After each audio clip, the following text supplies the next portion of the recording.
Nous sommes à Badia, une localité située à 41 km de la capitale Lomé, au Togo. Ici vivent près de 550 enfants venus de différents pays de l'Afrique de l'Ouest. En ce qui concerne le Togo, ils viennent de toutes les régions. Un orphelin n'est pas forcément celui qui a perdu ses parents, mais également celui qui n'a aucun soutien parental ni familial. Telle est la définition de M. Sodi du mot orphelin. C'est tout enfant qui n'a plus personne pour le soutenir. Parce que pour moi, l'enfant doit être soutenu, aidé et accompagné dans la vie active. Donc, toutes personnes qui, malgré, même si leurs parents vivent et qui n'ont pas les moyens, ça, on en rencontre partout. Ils sont dans les rues, partout. Ils ont des papas ou des mamans et qui sont incapables de subvenir à leurs besoins. Ces enfants sont obligés d'aller se débrouiller et de pouvoir manger et se protéger. Ils sont des personnes vulnérables. Donc, toutes ces personnes vulnérables, à plus forte raison, ceux qui n'ont plus de parents et qui n'ont plus personne, pour moi, tout ce monde est orphelin. Mon grand-père m'a amené ici parce qu'il n'a pas ma mère et mon papa. Je suis venu parce que j'ai perdu mon père et ma mère. C'est mon oncle qui m'a amené ici. Parce qu'il ne dispose pas des moyens pour prendre soin de moi. J'aimerais faire la médecine pour sauver les parents des autres enfants afin qu'ils ne deviennent pas orphelins comme moi.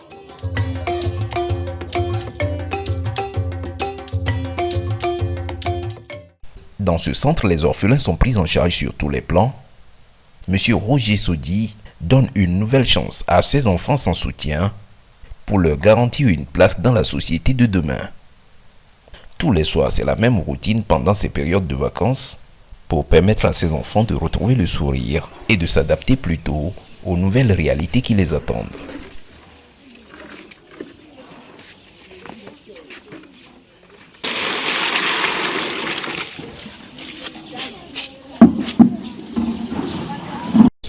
Comme tous les matins, un enfant est désigné pour réveiller les autres. Chacun commence alors l'activité de son choix. L'essentiel est de faire quelque chose pour ne pas rester les bras croisés. Tous les enfants ont compris que ils sont appelés à se donner, à travailler. Et nul n'a le droit de s'asseoir et puis d'attendre le repas, c'est pas vrai. Et cette rigueur, elle est de principe. Elle est de principe. Et comme je viens de vous le dire, c'est ça qui n'arrive que certains qui sont malheureusement à un certain âge ailleurs ont adopté d'autres comportements, arrivés ici et ils n'arrivent pas et ils fuient. Mais la majorité qui comprennent que non, c'est leur avenir qui est en jeu. Ils arrivent à s'adapter et comme vous l'avez vu aujourd'hui, c'est participatif. Tout le monde doit participer aux activités. À moins que tu es malade, alors on te déclare comment on l'appelle, malade et puis tu es soigné à l'hôpital. Mais une fois que tu es en bonne santé, tu dois participer aux activités du tour. Parlant de santé, le centre est doté d'une clinique reconnue par le ministère togolais de la Santé. L'hôpital est constitué d'une pharmacie, d'un laboratoire, d'une salle de consultation et tout autre dispositif pouvant permettre une intervention immédiate pour les premiers soins et les prises en charge. Au pire des cas, les enfants sont transférés dans un hôpital plus équipé en ville, notamment le CHU Sylvanus Olympio. L'équipement de l'hôpital est fait avec les moyens de bord, basé sur les revenus du fondateur. Je suis agriculteur moi-même, puisque la terre ne trompe pas. Et je produis massivement le maïs. Regardez, le moulin qui travaille 24 heures sur 24. Nous consommons 3 sacs de maïs par jour, de 100 kilos de maïs par jour.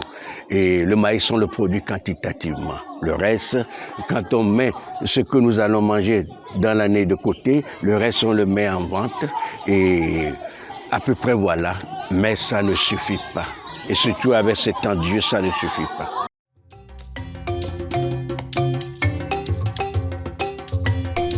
Plusieurs oppositions et résistances à ce projet ont vu le jour dès la pose de la première pierre.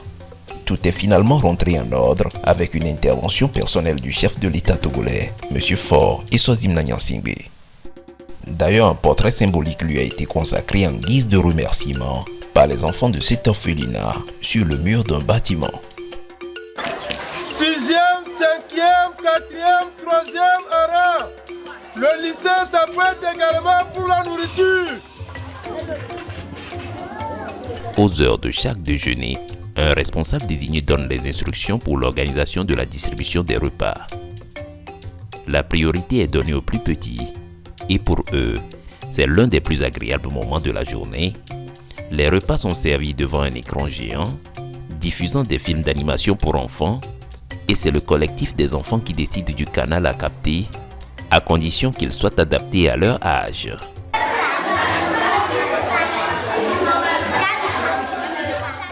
Le directeur exécute leurs désirs tout en faisant attention à ce qui passe à l'écran. C'est d'ailleurs très important pour ne pas heurter l'innocence de ces derniers. Sa surveillance se justifie par le fait que la télévision diffuse parfois des images non recommandées aux enfants. Pour cette raison, il ne quitte pas l'écran d'un œil.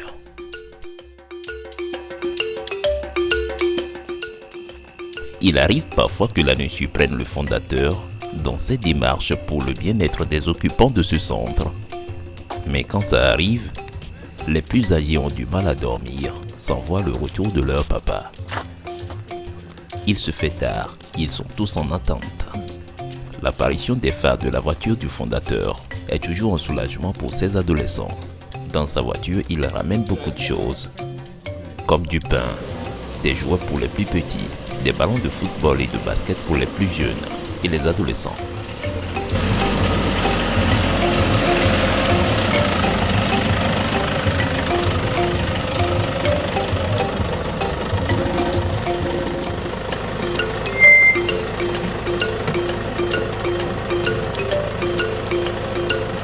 Venez décharger les choses.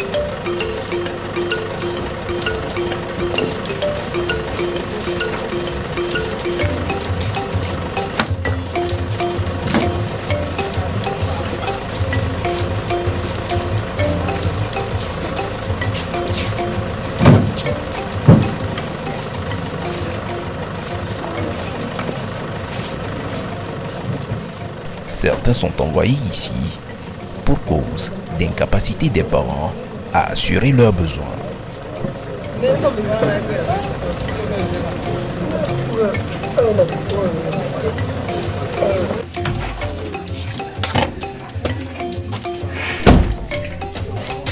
L'activité sportive est d'une importance capitale pour les enfants de ce centre ainsi que les encadreurs. Ils organisent parfois des tournois de football et de basket pour la mise en forme des jeunes et adolescents.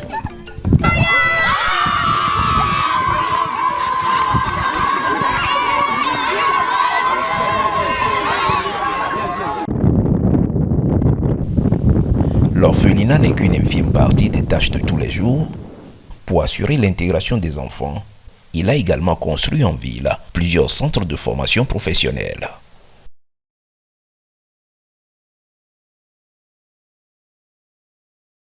Ce garage accueille les voitures de toutes les marques. Les apprenants ici sont les jeunes orphelins du centre, voulant se lancer plutôt dans une formation professionnelle pour devenir mécanicien automobile.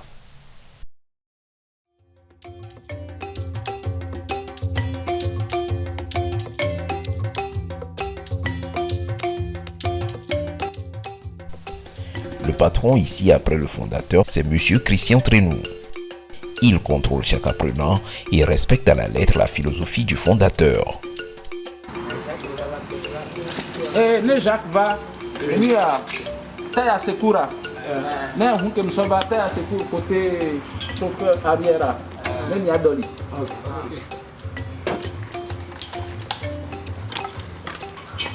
Ah ici, tiens-moi ça. Présentement, j'en ai 11. J'ai 11 élèves que je dois former en mécanique générale. Certains sont venus du centre, certains de la ville de Lomé, de divers quartiers, d'autres de l'intérieur du pays. À l'ONG AMEPT, si j'ai bonne mémoire, tout inscrit n'est pas payant. C'est une formation gratuite sur une durée de 3 à 4 ans.